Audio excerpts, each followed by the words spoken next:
Greetings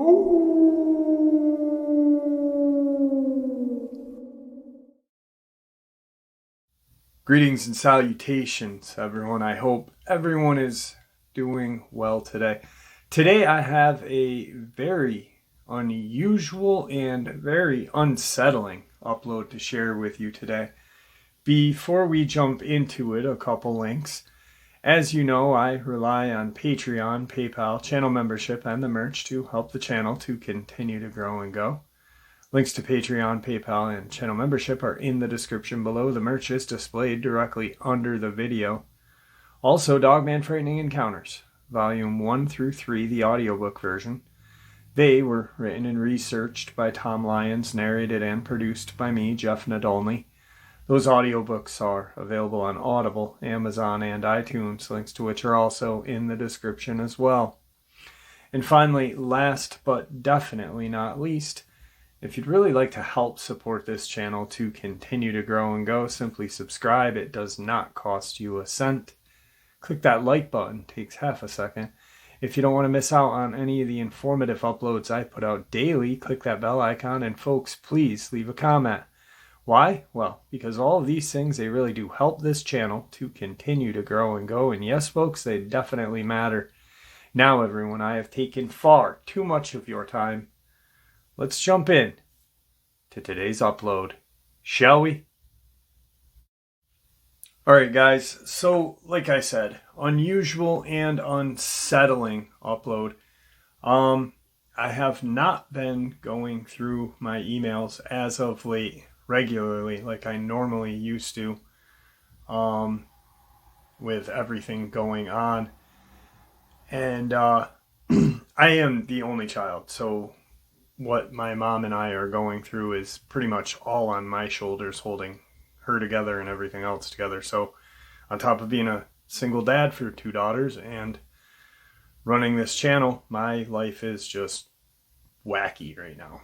But anyway, the emails I go through them, put them in a star box, and just kind of move on as of late. And I was sitting at my daughter's doctor appointment yesterday, going through everything, and I noticed this one email that kind of popped out. It was second to last, so it was second to first, kind of. And a 72-year-old subscriber out of Mississippi wanted to share their experience with me. Gave me their phone number. I called them up in hopes that we could do an interview. Very shy and wasn't comfortable talking on air because of his age, his accent, and this and that. He said, I tried everything. But we had an amazing conversation and an amazing experience that I'm going to share with you guys. This happened over 40 years ago. He was in his early 30s. He was living in New Augusta, Mississippi at the time, and had gone kind of camping, hiking, boozing with friends of his. He was not married at the time. He married late. And went to this national forest called DeSoto National Forest in Mississippi. So we get talking about the area. Now, when I talk to people and they're sharing their experiences, I pull it up on the map and I look at the surrounding area, and I'm really starting to notice a common trend. Actually, I've noticed it for a while, but this in particular, and he actually commented on it as well. There is within this DeSoto National Forest region, there is over 5 cemeteries within this surrounding area. Miles apart, but still 5 within, probably 5 square miles. Herring Cemetery, Breland Cemetery, Ryland Cemetery, Mount Nebo Cemetery, and Thomas Cemetery. And I was like, that's crazy. He goes, I was going to bring that up to you because I had been thinking about how many experiences are surrounded in the cemetery region, like that Boy Scout experience where those young boys, that the young guy was trying to get his Eagle Scout and had a horrific experience. And then at the end of it all, Men in Black come and they've got friggin' reptilian eyes. Anyway, he's out DeSoto National Forest. He remembers it vividly to this day. Years have gone by and he can, sound off immediately like that. That's why I was like, you are good. I'd love for you to share it in your own lingo. And cause he had that Southern kind of accent and kind of wording, real sweet guy. So 40 years ago, this area was very similar to what it is now. There hasn't been a lot of growth in population. There is, some growth in the area, but nothing major.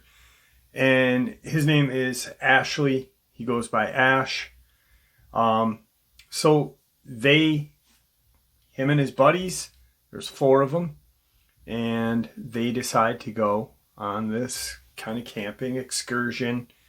They drive out into DeSoto, and there's a Route 29 kind of runs through, and there's this area called Joe's Creek, and they set up right aside of the creek. Everything is going very smooth. It's a beautiful, beautiful land out there. A lot of trees, and they had brought in enough food, enough beer, and they were just getting away from the families. He like I said, he didn't have children and wasn't married as of yet, but his friends all were.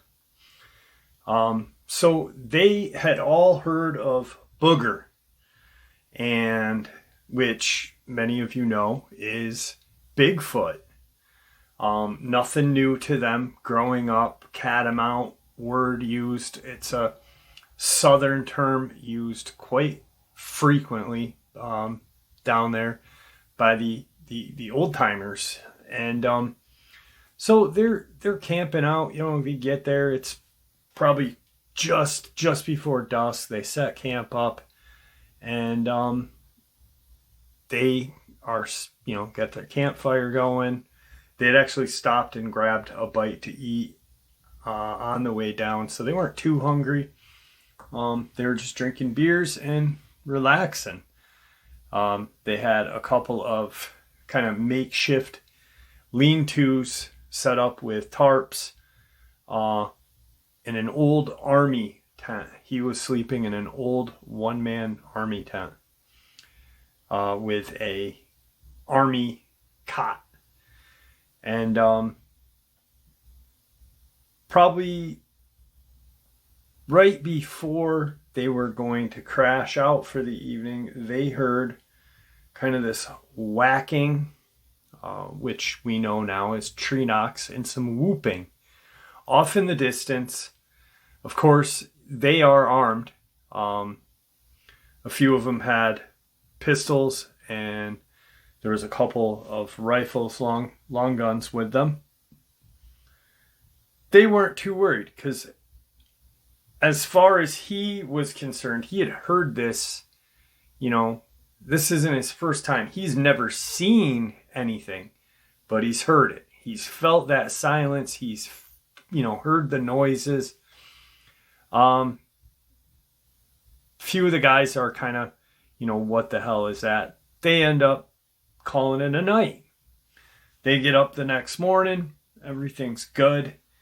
They go on a hike, and just nothing major, just putzing around, and they kind of blaze their own trail. They're marking their trail with some tags. They're marking trees with tags so they can find their way back to their campsite, so they know exactly which way to go without getting lost. So they, walk maybe 50, 100 feet, tie a tag, keep walking. And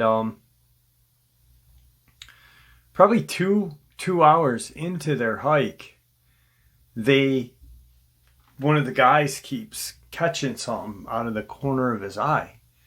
Like, what the hell is that? And something is running, kind of paralleling them as they're walking. And they kind of stop and look around.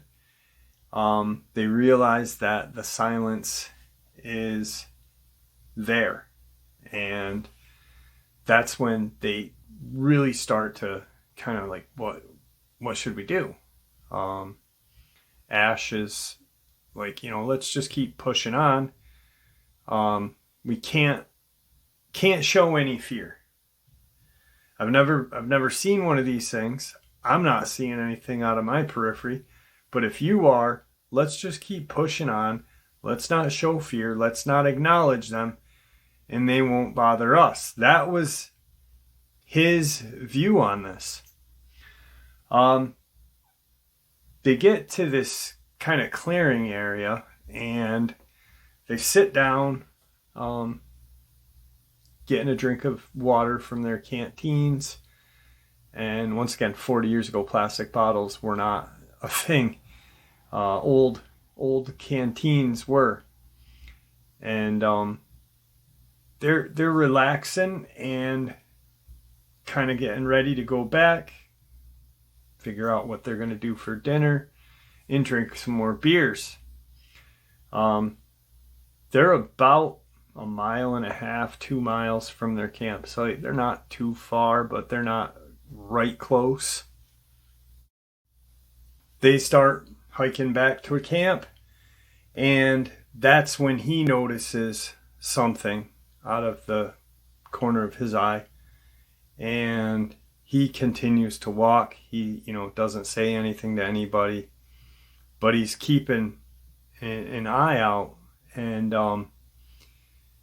as they're collecting their tags, they don't want to leave anything out there, obviously.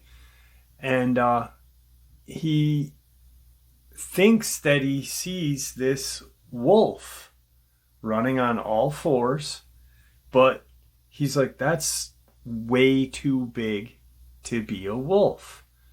It's double the size of a normal wolf. This thing's, at least 4 feet at the shoulder blades. This thing's big. And at the time, he didn't really believe that there were any wolves in Mississippi. So he's kind of confused. He's seen coy dog, he's seen coyote, but this is very wolf-like, and it's kind of keeping its distance, but it's watching them walk back to their camp. They get back to their camp with nothing else happening. The night kind of goes off. They're having their beers, they start the fire, they're having dinner, beans and hot dogs. That's pretty much what they brought for the entire trip. Beans and hot dogs, some Spam and stuff like that. Real canned good kind of campsite meals. And so they end up getting pretty inebriated, and they crash out. He's in his one-man tent, and they call it a night. Well, sometime at night. He doesn't know the exact time. He knows that he can just start to hear the, morning kind of woodland animals start to perk up. There's a difference in, the birds and this and that from nighttime to daytime, morning time. But he can hear something kind of walking through their campsite, and he's laying there, and he's got an old revolver with him, and he's got it under his cot, this old wooden military cot. So he's laying there, and he knows where it is, and he reaches underneath him, and he's got an old 44 revolver, and he knows it's a 44 Magnum. He knows that, it's a good defensive pistol for large game. And whatever is out in their campsite, he can hear this, that it is, rather large. And it's bipedal. So he's like, this is either a big man or a big foot. Exact words. So he finally has it, and he's laying on his back, and he's got it kind of on his chest, just waiting. And he's thinking that this thing's going to pull him right out of his tent by his feet. And he just lays there for 2-3 hours go by, and nothing. Daylight's cracking, he can see daylight, and he gets out and looks around. Everyone's kind of moving around now, and he tells everyone, hey, I don't know what the hell was in our campsite, but it was big, and it was walking on two legs. Let's see how the day goes. And if we have anything else happen, let's get the hell out of here. Everyone kind of agrees with him. A few of the other guys are, uneasy once they hear that, because they had already seen something in their periphery. He has not said anything about the wolf yet. This larger than a normal sized wolf. But it's not this huge kind of monster wolf. So they get up, they make their coffee, and they cook some Spam. Now, what he said to me was, I've heard you and I've heard other people talk about how these Bigfoot like bacon. He said, well, Spam is just canned, fat, gross bacon.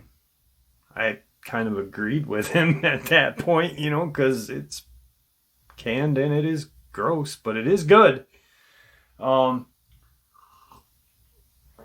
So that's what they have for breakfast. They cook some Spam slices up. They have their coffee. They're planning their day. What are we going to do? Let's go for this hike. Let's go this way today. Hopefully we won't, have that same experience. So instead of going north, let's go kind of west. We'll follow Joe's Creek out.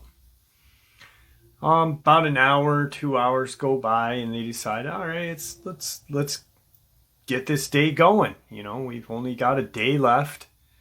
Let's make the most of it. So they get walking, they're hiking, and they're not hikers. They're more or less screwing around. Good old boys. And but they're still marking. They're still tagging their way, so they don't lose track of where their camp is. And they hike for about a mile and a half, and it's just past noon. The sun is right ahead of them, above them, and they get settled in, and they find this nice little kind of nook in the woods where there's some rocks set up. This creek runs by, and it's a real nice place to sit. One of the guys had brought in a flask with them, and they each take a little drink, and they're relaxing and talking. All of a sudden, they're sitting there shooting the breeze, and they can hear this kind of noise walking through the woods. Well, they all immediately shut up, but they're hearing it. It's not bipedal. They can tell. They're thinking, oh shit, maybe it's a deer. Let's be real quiet and see if the deer's going to come to this water hole and drink. So they're sitting there, and all of a sudden, this wolf comes walking out of the woods and is staring at all four of these guys. And Ash says this thing's eyes were this golden yellow, and it was staring right through me and all of us. Just, we're across the creek, probably 50 feet from this thing, and it's just staring at us. Well, it starts to growl, and they all have a firearm with them, and one of the guys that's sitting next to Ash, he stands up and pulls his pistol and aims it at this wolf. Well, as he aims it, the wolf stands straight up and kind of growls, lets this ear-shattering growl mixed with this howl. But it's only about 5.5 feet tall. It's smaller than your average man standing, on bipedal. Everyone's jaw just drops at that point. But the guy's still pointing his pistol at this thing. Now, within seconds of this creature standing, or this guy pulling his pistol and this creature standing, this huge Bigfoot comes. You can hear this thing thundering through the woods, and it stands in between the Dogman and the guys. So it puts itself in the bullet trajectory lane. Now, and just lets this ear-shattering kind of roar. Roar out. And he said, Jeff, I've never heard anything like this. He said, I can just imagine a grizzly bear just roar, but 10 times louder. We all felt it, and we instantly just kind of pushed ourselves against this kind of muddy wall that we're sitting against. And the creature just stares at them. Ash says, put your gun down, put your gun down. He remembers hollering it out, put your gun down. The guy puts his gun down, and the Bigfoot, this huge Bigfoot, kind of turns and looks at this small 5.5 foot tall Dogman and pushes it back. It drops onto all fours, and it takes off the opposite direction. Now, they're all watching this like going, what the hell are we seeing? What is that? We know what this thing is, but what the hell is that dog thing? And when did they learn how to stand? What Ash and everyone sees beyond that Bigfoot, they can see past it, is there's two other Bigfoot, about 4.5, 5 feet tall, and this Dogman stands up. And they all turn around and they look at this huge Sasquatch and this, these guys standing there. But the juvenile Dogman, that's basically what it is standing with these juvenile Sasquatch. And they're watching this whole thing transpire. The guys are. The Bigfoot, the huge Bigfoot yells, just does this another roar, this ear-shattering roar, and turns around and walks towards these two smaller Bigfoot and this smaller Dogman. The Dogman drops onto all fours, and they all kind of run away from this scene. Well, when the huge Bigfoot gets to where these smaller juveniles were standing, it turns around and looks at the guys again and roars again. Like enough to say, get the hell out of here. Ash knew exactly, like, hey, that we messed up. We messed up. Let's get the hell out of here. They got about a mile and a half walk. They know where they're going because they've kept, they tagged these little trees with these, little ribbons. And they're following the ribbon and they're talking like, what the hell did we just see? What was that? What was that dog, that wolf thing standing? Was that a werewolf? Was that a person? Are these Bigfoot people? Do they change? What the hell is going on? Mind you, 40 years ago. 1970s. What the hell is, no one's talking about Dogman. They're thinking werewolf. They get back to their campsite, half an hour, 45 minutes after all this occurred, and they do not even hesitate.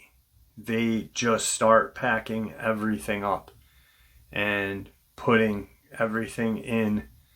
They had an old Blazer and they were just putting everything in this truck to get the hell out of there. As they're packing up, they see off in the distance, because they're looking, they're keeping an eye out on what's going on. And they see this small, the second to largest Bigfoot and this Dogman are off watching these guys pack up their campsite. They're far enough away, so they're just like, oh shit, these things are here now. Where's that big one? Let's go. The Dogman is not standing bipedally. It's on all fours, and it's standing right next to this juvenile Bigfoot. And as the guys are packing and watching everything, they see the juvenile put its hand on the back of this wolf Dogman. They were still thinking wolf at the time, werewolf. Not petting it, but just kind of resting its hand on its haunches, its shoulders, and watching, They pack up and they get in the Blazer and they back out and they're driving out. And as they're driving out, they can see this blur running through the woods adjacent to this dirt road that they're on. And when they get to a point it runs in front of the Blazer. And it's this huge Bigfoot. It just runs right across the road in front of them. And so they slow down because they're like, what the hell? If we hit these smaller ones, this thing's going to come and, tear this truck right apart. They continue to drive. Everyone's looking around. And the two guys in the back said, they just crossed behind us. Get out of here. Get out of here. They're following us.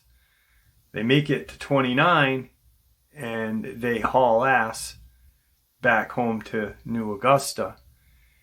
And that whole rest of that trip home, all they talked about was, what the hell did we just see? What was that wolf? He laughs at it now. He said, Jeff, you wouldn't believe the conversation. You'd think that we'd be talking about how that huge Sasquatch was yelling in our faces with this monstrous roar. But we're more confused about the Dogman. And we kept calling it this Wolfman, werewolf.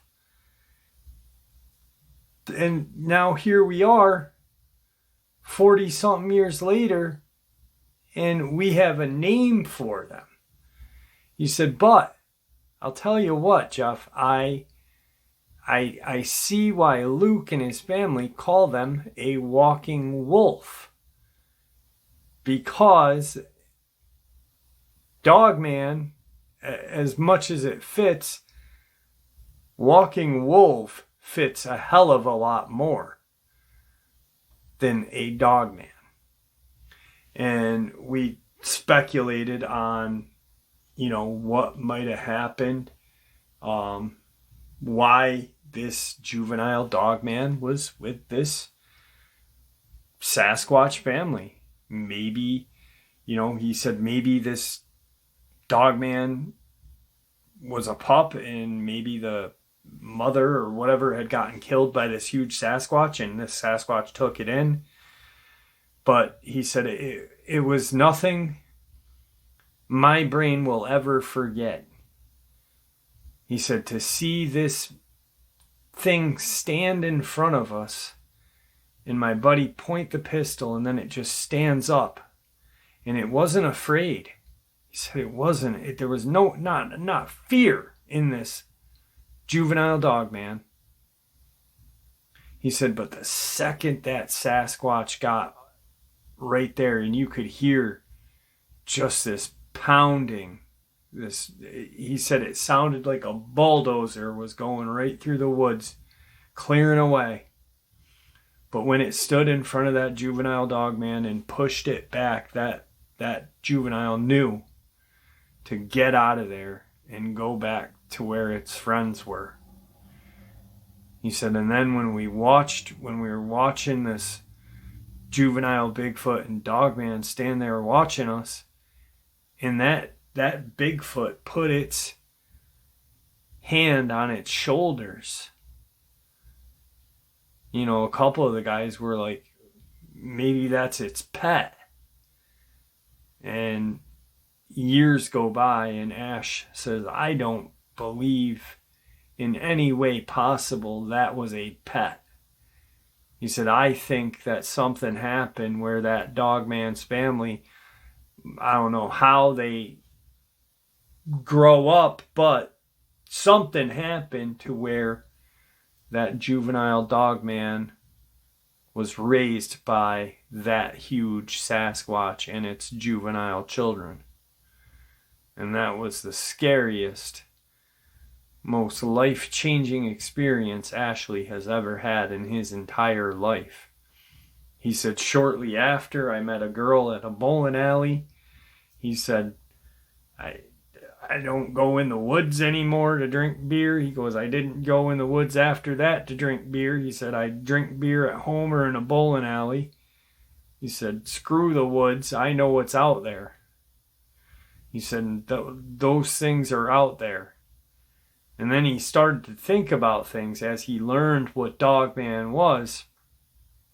And he said, I've often wondered, Jeff, if when people talked about boogers and they talk about catamount, if they were referring to catamount as the Dogman and booger as the Bigfoot. And I said, Ashley, that makes a lot of sense. I don't know. I've heard that people refer to catamount as panthers and stuff. But mind-blowing. And to think that, you got this huge 8-foot Sasquatch just roaring at you. And then you see 2 more in the back, little ones. And then that juvenile Dogman with the juvenile Bigfoot is unbelievable. In DeSoto National Forest in Mississippi. Circa 1973. Guys, I hope you enjoyed today's upload as much as I enjoyed sharing it with you. Ashley, I'd like to thank you for sharing this experience with me and everyone else. I wish you nothing but good health, and I hope after hearing this that you can come on and share this in your own words, because I don't give it justice. The way you shared it with me blew me away, brother. Anyway, guys, your support is what makes this channel so special and what continues to make it grow and go. The community that you guys have created in this comment section is honestly what attracts people like Ashley to come and share. So thank you. Please, everyone, stay safe, happy, healthy, and ever vigilant, keeping an eye on our children, our pets, our family and friends. These creatures are real, and they are dangerous. Share a little bit of information, that same info that we share with each other here on a daily basis, with the people that you love and care about, and it just may save their life someday. Until next time, God bless you all.